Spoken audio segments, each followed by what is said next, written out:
Astrochemistry is the study of molecules in space, and specifically, basically what molecular content there is in the universe and in interstellar clouds and star-forming regions, planet-forming regions, and across solar systems.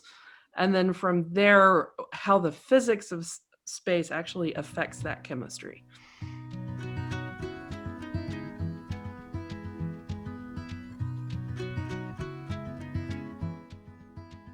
Right. So most molecular studies in space are actually based on spectroscopy rather than imaging.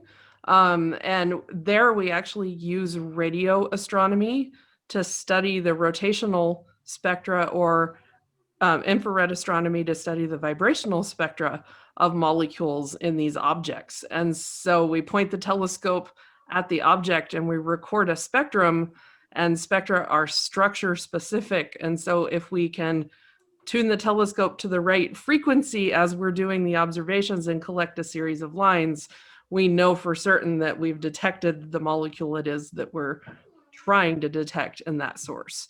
And so from that, we can determine a lot about the chemistry without ever actually being able to visibly image the object.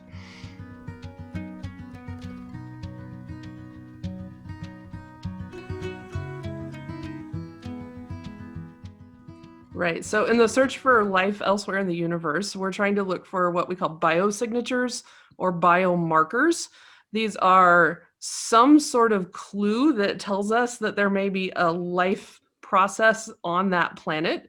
Those can be things like spectral signatures in the atmospheres of the planets, like I was just discussing with the spectroscopic identification of molecules. That can be, geologically based. There are a lot of different ways that we can either collect samples or collect data and look for these biosignatures. And so the true test right now is to try to find something that truly is only arising from life. And so we have to test this on other planets close by in our solar system so that we can rule out geological processes or atmospheric chemistry that could form these molecules if we're looking for a specific biosignature in the atmosphere of a planet.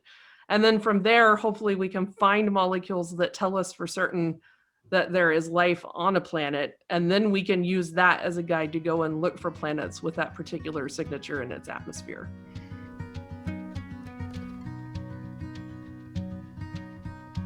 So I'm particularly interested in looking at prebiotic chemistry as stars and planets form. So we know we have molecules that are involved in the processes of life within our solar system, both on Earth and elsewhere in our solar system.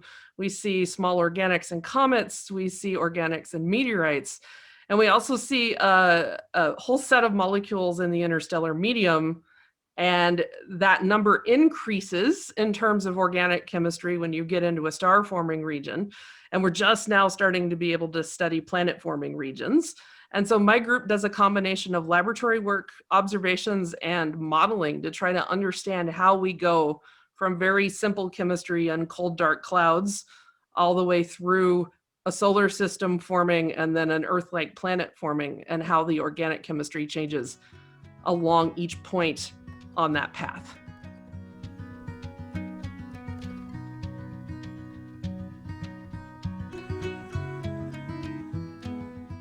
Okay, well, my co-editor Ryan Fortenberry and I tried very hard to get a list of contributors that were, up and coming people in the field, high profile people in the field that really had the most up-to-date and cutting edge research in astrochemistry, so that we could put together a collection of articles that really span across all of astrochemistry from a chemistry perspective and can introduce ACS readers to new ideas in the field that are very exciting and very cutting edge.